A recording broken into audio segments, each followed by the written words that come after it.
Bonjour, c'est Agnès du Musée des Papillons. Alors moi j'ai la chance d'être confinée mais dans un jardin très fleuri.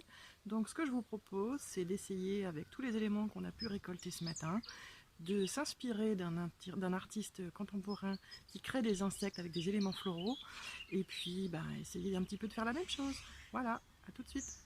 Alors pour le matériel, nous avons prévu papier blanc, papier noir, quelques outils, ciseaux, pinces et pinces à épiler pour découper des petits morceaux et surtout les manipuler.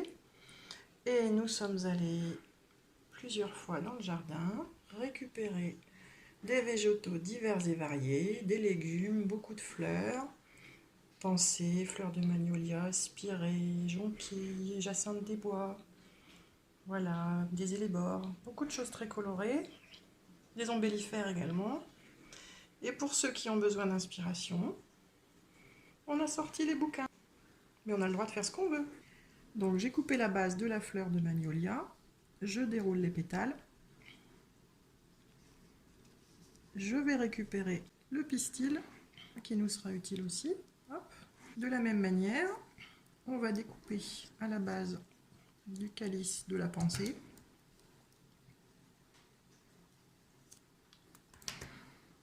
Pour pouvoir récupérer les pétales.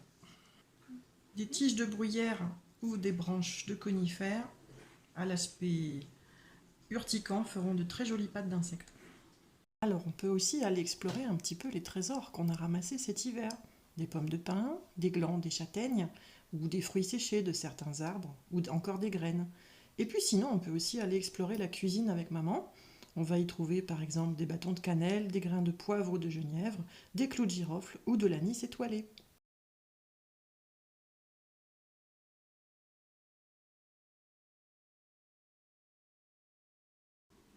Alors voilà par exemple un assortiment que Sarah est en train de faire. Donc là par exemple on va pouvoir utiliser les étamines des jonquilles pour venir faire des antennes à nos papillons.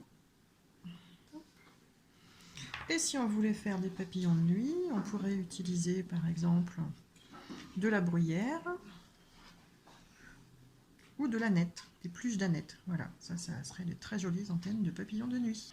Alors je vous rappelle que bien évidemment, dès que le musée sera rouvert, vous retrouverez toutes nos activités culturelles, bien évidemment l'ouverture au public, aux heures habituelles, et chaque mois, un atelier enfant un mercredi, et une activité adulte, visite, atelier, conférence, et également à chaque période de vacances, un stage de 2 demi-journées pour le jeune public. À très bientôt! Voilà nos créations. Et maintenant, c'est à votre tour. Nous vous invitons à nous envoyer vos photos sur le Facebook du Musée des Papillons ou sur le Facebook de la ville de Saint-Quentin.